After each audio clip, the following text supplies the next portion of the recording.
Assalamualaikum warahmatullahi wabarakatuh. Alhamdulillah hari ini kita bertemu kembali dengan Ibu Ayu.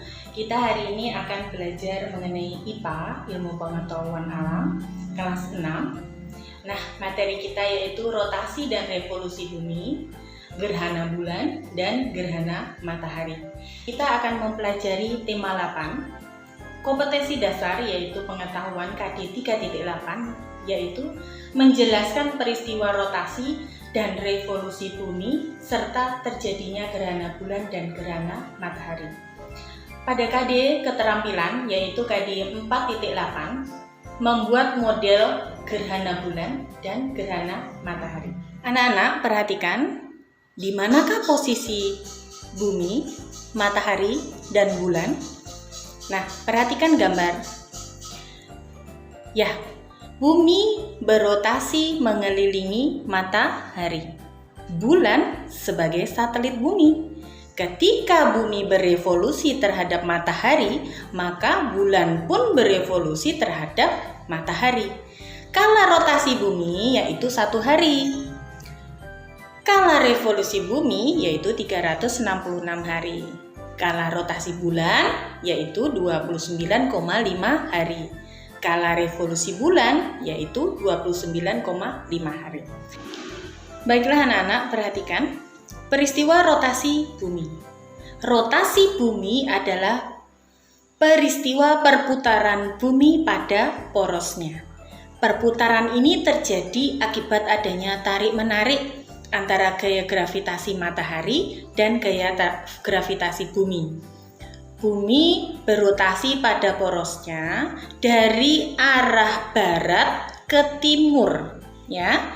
Arahnya sama dengan arah revolusi bumi mengelilingi matahari. Oleh karena itu, matahari selalu terbit di timur dan terbenam di barat. Akibatnya, orang di daerah Indonesia Timur lebih dulu melihat matahari terbit daripada orang di daerah Indonesia Barat. Nah, waktu yang dibutuhkan bumi untuk berotasi adalah 23 jam 56 menit 4 detik yang kemudian dibulatkan menjadi 24 ya. Selang waktu ini biasa disebut 1 hari atau kala rotasi. Bumi berputar pada porosnya sekali putaran setiap 24 jam. Nah, selama 24 jam itu, daerah-daerah yang mengalami siang dan malam itu berubah-ubah. Bumi dibagi menjadi 360 derajat bujur, ya. Selama 24 jam, bumi berputar sejauh 360 derajat bujur. Dengan demikian, bumi bergerak 15 derajat dalam waktu 1 jam. Jadi, untuk 2 tempat yang bujurnya berbeda 15 derajat, ada perbedaan waktu 1 jam. Dalam perhitungan tersebut, maka kita dapat menghitung perbedaan waktu berdasarkan garis bujur. Jadi, dari peristiwa rotasi bumi dapat mengakibatkan beberapa peristiwa. Nah, peristiwa yaitu terjadinya siang dan malam. Perbedaan waktu di berbagai tempat di muka bumi, gerak semu harian matahari, dan adanya perbedaan percepatan gravitasi di permukaan bumi.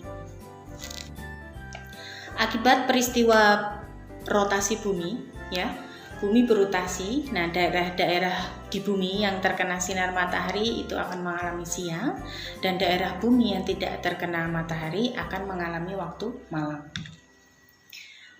Ya, peristiwa yang kedua yaitu perbedaan waktu di berbagai tempat di muka bumi.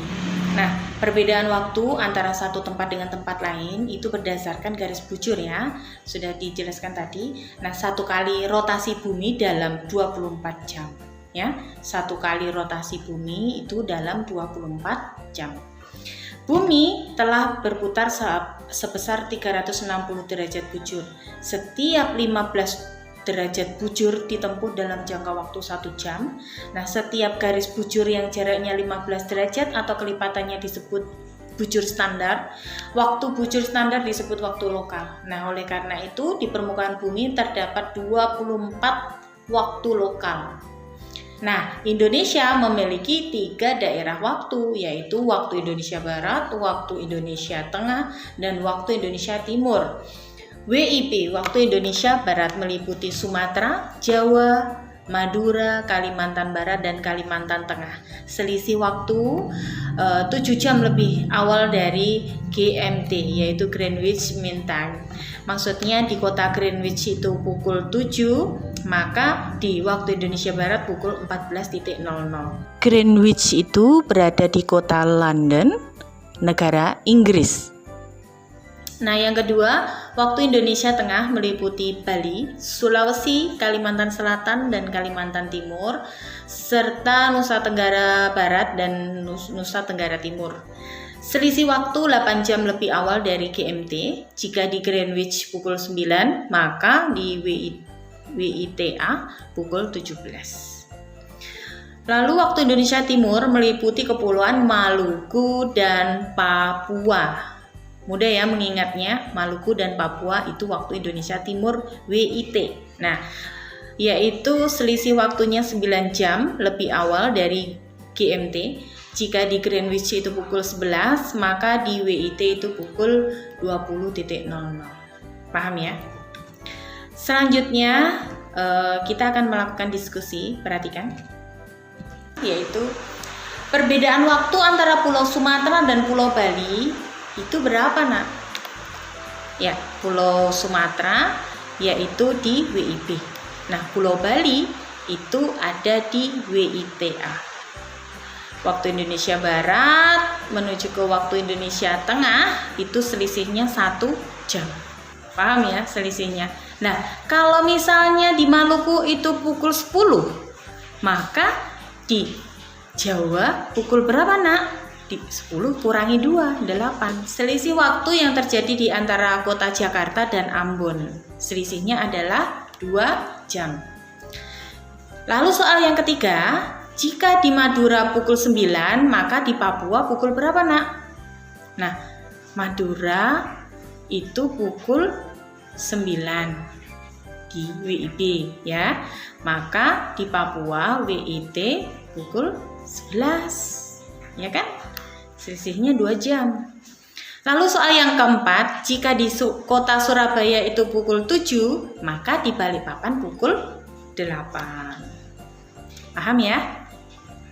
Yuk kita lanjutkan. Selanjutnya gerak semu harian matahari. Ini akibat rotasi juga ya. Gerak semu harian ya, perhatikan. Nah, setiap hari matahari itu seolah-olah bergerak dari timur ke barat.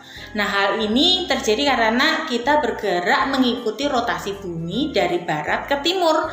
Sementara matahari diam, ya kan? Nah, letak matahari yang seolah-olah berubah ini menyebabkan panas sinar matahari pada pagi hari, siang hari, dan sore hari itu berbeda-beda, yaitu pada siang hari sinar matahari terasa lebih panas daripada pagi dan sore hari. Lalu akibat rotasi bumi yang keempat yaitu adanya perbedaan percepatan gravitasi di permukaan bumi. Rotasi menyebabkan bumi berbentuk tidak bulat sempurna, ya, tidak bulat sempurna. Nah, bumi pepat di bagian kutubnya. Bentuk ini menyebabkan perbedaan jari-jari bumi di daerah kutub dan khatulistiwa. Nah, perbedaan jari-jari bumi menimbulkan perbedaan percepatan gravitasi di permukaan bumi. Oke, anak-anak perhatikan. Selanjutnya kita ke revolusi bumi. Nah, gerak revolusi bumi yaitu gerakan bumi berputar pada orbitnya dalam mengelilingi matahari. Waktu yang diperlukan bumi untuk 1 kali revolusi disebut kala revolusi. Kala revolusi bumi adalah 365 1/4 hari atau 1 tahun. Nah, akibat revolusi bumi yaitu pergantian musim, gerak semu tahunan matahari, perbedaan lama waktu siang dan malam, dan yang keempat terlihatnya rasi bintang yang berbeda dari bulan ke bulan. Coba kalian perhatikan gambar berikut ini. Sudah kalian perhatikan? Ya. Nah, perhatikan, jadi pada tanggal 21 Juni sampai 23 September ya, itu belahan bumi utara panas. Lalu belahan bumi selatan dingin. Nah, tanggal 23 September sampai 21 Desember itu belahan bumi utara gugur musimnya. Lalu belahan bumi selatan semi. Tanggal 22 Desember sampai 20 Maret ya, itu belahan bumi utara dingin, lalu belahan bumi selatan panas. Tanggal 21 Maret sampai 21 Juni yaitu belahan bumi utara semi, belahan bumi selatan gugur.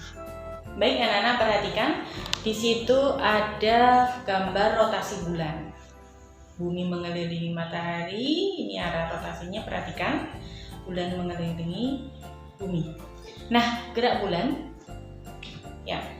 Akibat gerakan bulan, yang pertama yaitu perubahan penampakan bulan, terjadinya pasang naik dan pasang surut air laut. Lalu permukaan bulan kelihatan dari bumi selalu sama, dan yang keempat terjadinya gerhana. Baik, bulan berputar pada porosnya. Kala rotasi bulan sama dengan kala revolusi bulan, sehingga permukaan bulan yang menghadap bumi selalu sama. Bulan berputar mengelilingi bumi. Nah, bulan berevolusi mengelilingi bumi berlawanan dengan arah jarum jam pada orbit yang berbentuk elips. Untuk berputar mengelilingi bumi, bulan membutuhkan waktu 29,1/2 hari. Lama peredaran ini disebut periode sideris. Nah, akibat dari revolusi bulan, bagian bulan yang memantulkan cahaya matahari selalu berubah. Nah, perubahan bentuk bulan ini disebut fase bulan. Kalian perhatikan gambar fase-fase bulan berikut. Nah, yang pertama bulan baru, maksudnya pada fase ini matahari, bulan, bumi terletak pada satu garis lurus. Nah, bagian bulan yang tidak terkena sinar matahari menghadap ke bumi sehingga bulan tidak terlihat dari bumi. Lalu yang kedua yaitu bulan sabit, yang ketiga bulan separuh atau mengembang, lalu selanjutnya bulan cembung. Nah, ini selanjutnya bulan purnama. Maksudnya pada fase ini matahari, bumi, dan bulan berada pada satu garis lurus. Ya, fase ini mirip pada fase bulan baru. Namun perbedaannya bulan berada di belakang bumi dengan bumi di antara bulan dan matahari. Bulan purnama menyebabkan pasang laut, maksudnya akibat gravitasi bulan dan matahari yang searah. Selanjutnya bulan cembung. Lalu ini bulan separuh atau menyusut. Ini bulan telah mencapai 3/4 putaran ya, sehingga cahaya matahari menyinari setengah bagian bulan. Lalu bulan sabit. Nah, selanjutnya bulan bersama bumi mengelilingi matahari. Nah, sebagai satelit bumi, bulan selalu mengikuti pergerakan bumi ya. Saat bumi berevolusi terhadap matahari, bulan pun juga berevolusi terhadap matahari. Nah, dalam setahun, bulan mengelilingi matahari sebanyak 1 kali dan mengelilingi bumi sebanyak 12 kali. Baik, selanjutnya kita akan mempelajari gerhana bulan dan gerhana matahari. Nah, yang dimaksud umbra itu bayangan inti. Maksudnya bayangan di bagian tengah yang sangat gelap. Lalu penumbra atau bayangan semu. Maksudnya bayangan samar-samar di sekeliling umbra. Gerhana bulan ada 2 macam ya. Yang pertama gerhana bulan total atau sempurna. Yang kedua gerhana bulan sebagian atau parsial. Maksudnya gerhana bulan total, ketika posisi bulan berada pada umbra bumi sehingga bulan tertutup penuh oleh bayangan bumi. Gerhana bulan total berlangsung selama kurang lebih 1 jam 40 menit. Selanjutnya gerhana bulan parsial, ketika hanya setengah bagian bulan masuk ke dalam umbra bumi. Bulan bergerak dan masuk ke daerah penumbra bumi. Coba anak-anak perhatikan skema gerhana bulan. Nah, yang dinamakan penumbra, yang dinamakan umbra, paham ya? Matahari, bumi, bulan. Terjadilah gerhana bulan. Nah, tipe gerhana bulan itu ada 3, gerhana bulan penumbra, gerhana bulan sebagian, dan gerhana bulan total. Gerhana bulan total, perhatikan umbranya ada di belakang bumi ya. Bulan berada di umbra. Lalu gerhana bulan penumbra, coba perhatikan bulannya berada di bagian penumbra. Ya. Nah, coba kita perhatikan. Oke, nomor 1 itu adalah gerhana bulan total. Nomor 2 itu adalah gerhana bulan sebagian. Nomor 3 adalah gerhana bulan penumbra. Nah, biasanya di soal-soal ujian itu ada seperti ini.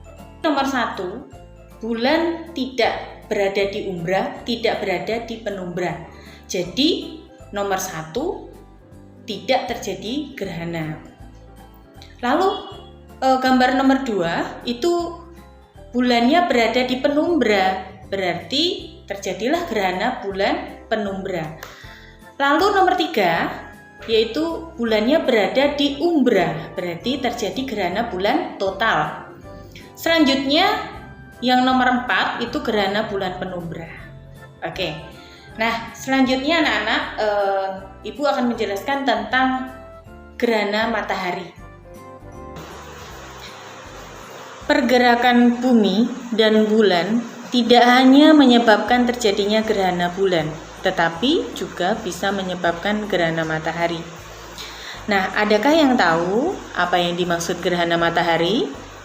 Ya, gerhana matahari itu adalah peristiwa tertutupnya matahari oleh bulan yang mengakibatkan terhalangnya cahaya matahari sampai ke bumi. Nah, gerhana matahari mengakibatkan keadaan siang hari menjadi gelap. Nah, gerhana matahari dapat terjadi jika matahari, bulan, dan bumi terletak pada satu garis lurus. Pada saat gerhana matahari, bulan terletak di antara matahari dan bumi. Namun, karena bulan berukuran lebih kecil daripada bumi, maka hanya sebagian tempat di permukaan bumi yang mengalami gerhana matahari. Ada 3 jenis gerhana matahari. Yang pertama, gerhana matahari total. Yang kedua, gerhana matahari sebagian. Dan yang ketiga, gerhana matahari cincin. Nah, yang pertama, gerhana matahari total. Hanya terjadi di permukaan bumi yang terkena bayangan umbra bulan. Gerhana matahari total selalu diawali dan diakhiri oleh gerhana matahari sebagian. Lalu yang kedua, gerhana matahari sebagian. Terjadi di permukaan bumi yang terkena bayangan penumbra bulan. Yang ketiga, gerhana matahari cincin. Terjadi di permukaan bumi yang terkena lanjutan bayang-bayang inti. Hal ini terjadi karena bulan berada pada titik terjauh dari bumi. Matahari yang keempat yaitu gerhana matahari hibrida. Adalah gerhana matahari total dan gerhana matahari cincin yang terjadi dalam satu waktu secara berurutan. Nah, pada suatu tempat gerhana ini tampak sebagai gerhana total. Sedangkan di tempat lain tampak sebagai gerhana cincin. Nah, Bu, bagaimana melihat gerhana matahari? Nah, kalau anak-anak melihat secara langsung ke fotosfer matahari, bagian cincin terang dari matahari saat gerhana dapat mengakibatkan kerusakan permanen pada mata kita. Nah, hal ini terjadi kenapa? Karena radiasi terlalu tinggi yang dipancarkan oleh fotosfer. Nah, kerusakan yang ditimbulkan pada mata bisa sampai menimbulkan kebutaan. Paham ya? Jadi penyebab terjadinya kebutaan adalah adanya radiasi inframerah saat gerhana matahari. Oleh karena itu, ketika kalian akan mengamati gerhana matahari, kalian perlu menggunakan pelindung mata. Ya, yang khusus atau dengan menggunakan metode melihat secara tidak langsung melalui genangan air di dalam ember. Nah, gerhana matahari total berlangsung tidak lebih dari 6 menit. Jadi, jika akan melihat peristiwa gerhana matahari total, lakukan sesegera mungkin. Nah, sekarang Ibu akan menjelaskan mengenai sistem penanggalan. Sistem penanggalan itu dibagi menjadi 2, yaitu kalender Masehi atau Syamsiah, yang kedua kalender Hijriah atau Qamariyah. Nah, sekarang tahun Masehi atau Syamsiah. Tahun Masehi didasarkan pada revolusi bumi, yaitu peredaran bumi mengelilingi matahari. Satu kali revolusi bumi memerlukan waktu 365 1/4 hari. Jadi 1 tahun Masehi terdiri dari 365 1/4 hari. Untuk mempermudah perhitungan, 1 tahun Masehi ditetapkan 365 hari. Sisa 1/4 hari dijumlahkan hingga mencapai 1 hari. 1 hari itu ditambahkan dalam tahun Masehi setiap 4 tahun sekali, yaitu pada bulan Februari. Setiap 4 tahun sekali, 1 tahun Masehi memiliki hari 366. 1 tahun Masehi dibagi menjadi 12 bulan. Dalam tahun Masehi dikenal istilah tahun biasa dan tahun kabisat. Tahun biasa berjumlah 365 hari. Tahun kabisat jumlah harinya 366 dan bulan Februari memiliki 29 hari. Tahun kabisat adalah tahun yang angkanya habis dibagi 4. Contohnya tahun 2000, tahun 2004, dan tahun 2008. Nah, berikut merupakan nama bulan dan jumlah hari biasa dan hari kabisat.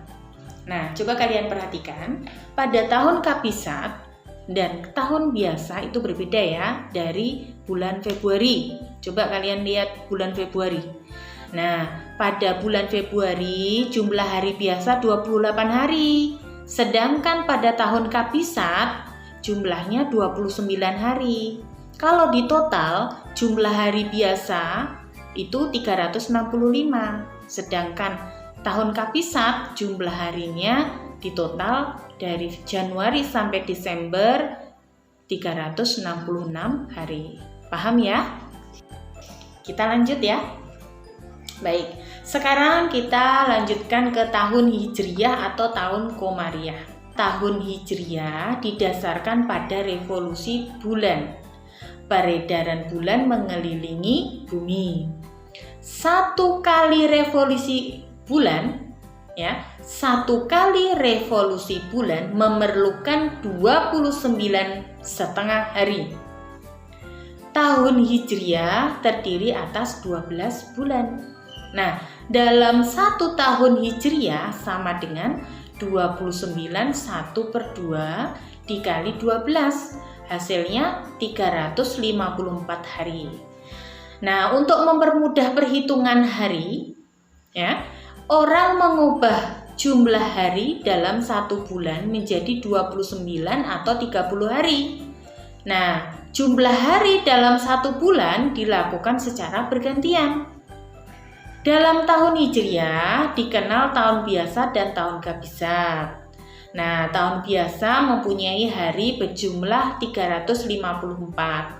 Tahun kabisat berjumlah 355 hari. 1 hari tersebut ditambahkan pada bulan Zulhijjah. Paham ya? Nah, tahun Hijriah lebih cepat 11 hari daripada tahun Masehi.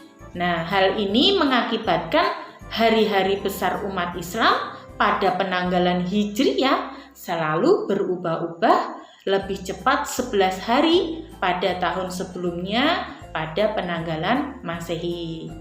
Nah, ini merupakan nama bulan dan jumlah hari. Coba kalian perhatikan dari bulan Muharram sampai bulan Zulhijjah. Nah, pada bulan Zulhijjah jumlah hari ya, jumlah hari pada hari biasa yaitu 29 hari, sedangkan pada tahun Kabisat yaitu 30 hari. Paham ya? Nah, totalnya kalau hari biasa 29, totalnya pada hari biasa 354 hari, sedangkan pada tahun Kabisat yaitu 355 hari. Oke, dari sini anak-anak paham? Baik, semoga kalian paham, semoga kalian mengerti. Insya Allah ilmu ini berguna untuk kalian selanjutnya. Nah, setelah ini Ibu akan memberikan kalian tugas. Tugasnya ada 10 soal, kalian kerjakan. Soalnya digambar ya, kalau ada gambarnya. Soalnya hanya 10, semoga nilai kalian memuaskan. Dan tetap semangat, tetap jaga protokol kesehatan, patuhi 5M ya. Oke, cukup sekian dari Ibu, kurang lebihnya Ibu mohon maaf. Wassalamualaikum warahmatullahi wabarakatuh.